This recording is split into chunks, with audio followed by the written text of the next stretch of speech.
श्रीमद् भागवत की इस आयोजन समिति का बहुत बहुत धन्यवाद। और हमारे यहाँ इस कार्यक्रम को करने के लिए पधारी हुई दीदी श्री देवप्रिया माहेकिशोरी जी का बहुत बहुत धन्यवाद। आप सभी माताओं बहनों और मेरे भाइयों वरिष्ठजनों, आप सभी का बहुत बहुत धन्यवाद कि आप ये कार्यक्रम का आनंद लेने के लिए यहाँ आए हुए हैं। इस मंच के माध्यम से मैं ये कहना चाहता हूँ कि गौ सेवा के लिए हमें गौ सेवा करनी चाहिए नहीं करनी चाहिए।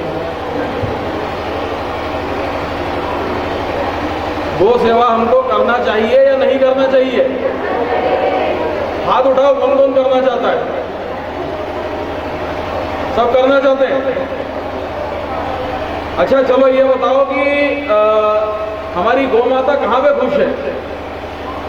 वो ये सड़कों पे खुश है या उसका जो प्राकृतिक आवास है वहाँ खुश है? गौ सेवा हमारी जो गाय माता है वो उसका प्राकृतिक आवास कौन सा, आप बताओ? गौशाला नहीं, और सोचो उसका प्राकृतिक आवास कौन सा है गौ माता का?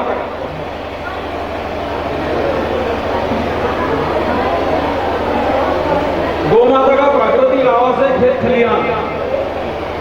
गौ माता का प्राकृतिक आवास है खेत खलिहान। और हमको हमारी गौ माता को उसकी घर वापसी करवाना है।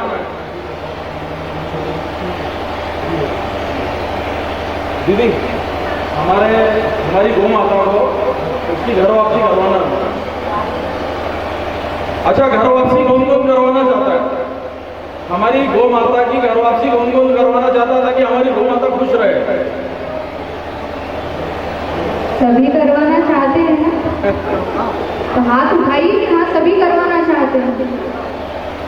अच्छा, अब आप बताओ कि हमारी गौ माता की घर वापसी कैसे होगी?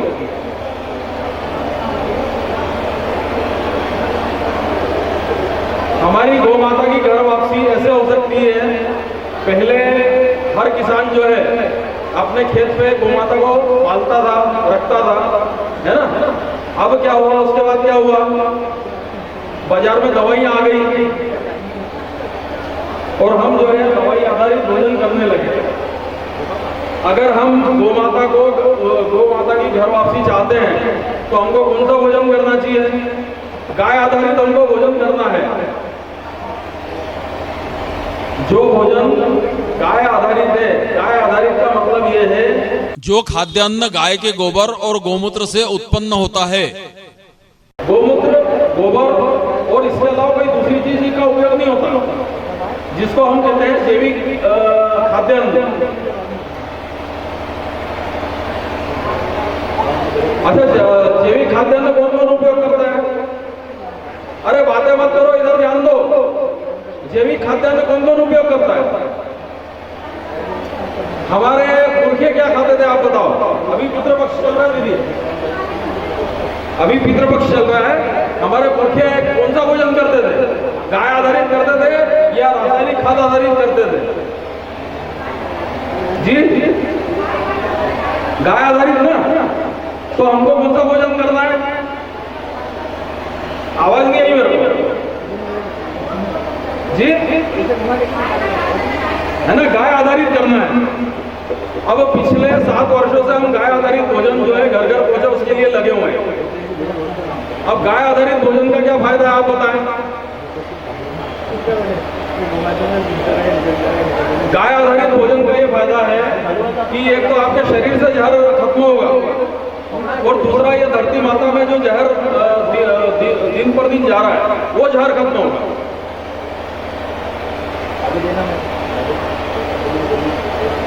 तो हमें गाय आधारित भोजन का उपयोग करना है या नहीं करना है?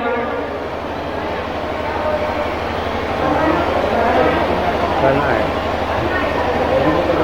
तो आप मुझसे जुड़ेंगे? आप मुझसे जुड़ेंगे क्या? गाय आधारित भोजन अगर हम करेंगे तो किसान को जो है गाय को किसी भी हालत में खेत खलिहान में रखना पड़ेगा। और अगर वो खेत खलिहान में गाय पालेगा दीदी तो हमको गौशालाओं की जरूरत नहीं पड़ेगी। गौशालाओं में गायों की क्या स्थिति है, एक साथ कई सारी गायें जो है हमको रखना पड़ती है, और खेत खलिहान में हमारी गौ माता बहुत खुश रहेगी क्योंकि उसको पर्याप्त जगह मिलेगी। तो गौ माता की घर वापसी के लिए जरूरी है कि हम जो है गाय आधारित भोजन जो है उसका उपयोग करें, ताकि हमारे शरीर से हमारे शरीर में जहर न जाए और धरती माता में जहर न जाए। आपको मालूम है गौ माता के शरीर में कितने करोड़ देवी देवताओं का वास है जी? 33 करोड़ है ना दीदी। मेरा ये निवेदन है कि हम लोग जो है एक के साथ एक फ्री स्कीम में बहुत खुश रहते हैं, एक के साथ एक स्कीम में हम बहुत खुश रहते हैं कि भाई एक शर्ट पे एक शर्ट फ्री। तो यहाँ पर सिर्फ अगर हम गौ माता की सेवा कर रहे हैं, अगर हम गौ माता की घर वापसी कर रहे हैं, तो हम कितने देवी देवताओं को प्रसन्न कर रहे हैं? जवाब दीजिए, कितने देवी देवताओं को प्रसन्न कर रहे हैं? 33 करोड़ देवी देवताओं को प्रसन्न कर रहे हैं हम, 33 करोड़ देवी देवताओं, है ना। तो इसलिए हमें गाय आधारित भोजन करना है ना।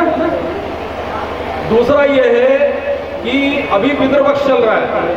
आप मुझे बताओ कि अगर हम रासायनिक भोजन कर रहे हैं तो क्या हमारे जो पितृ हैं वो क्या खुश है? क्या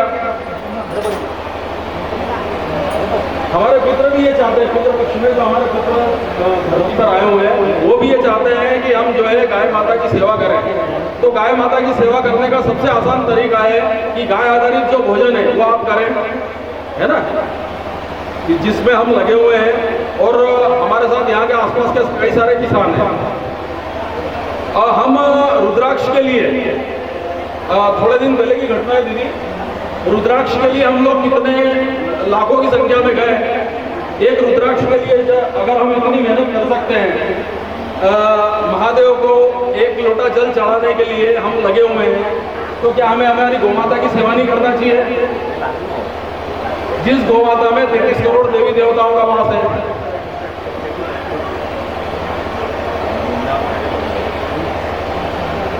तो अगर आप गाय आधारित भोजन लेना शुरू कर देते हैं इस मंच के माध्यम से, मैं पूरे विश्व के हिंदू समाज को कहना चाहता हूं कि गाय आधारित आप भोजन करें, ताकि गौ माताएं जो है अपने प्राकृतिक आवास यानी खेत खलिहान, भाई किसान जब गाय आधारित भोजन हम करना चालू करेंगे तो धीरे धीरे गाय जो है हमारे किसान भाइयों को गाय अपने खेत पर रखना पड़ेगी, क्योंकि एक गाय जो है 15 बीघा जमीन को जहर मुक्त कर देती है और वो जैविक हो जाता है। गाय जीते जी तो हमको ये सब फायदा देती ही है। गाय की जब मृत्यु होती है और उस गाय को हम जमीन में गाड़ देते हैं तो कम से कम 4 किलोमीटर का रेडियस वो पूरा 25 साल के लिए बहुत ज़्यादा उससे उत्पादन लिया जा सकता है। गौ माता के इतने फायदे जो कि हम भूल चुके हैं। तो आप सब भाइयों, माताओं, बहनों से मेरा यही निवेदन है कि ज़्यादा से ज़्यादा गाय आधारित भोजन का हम उपयोग करें। रतलाम के माध्यम से अपन ये अभियान शुरू करें और रतलाम में आने वाले समय में कम से कम 50 से 60% जनता जो है गाय आधारित भोजन करे, ताकि हमारी गौ माता जो है उसकी घर वापसी हो सके।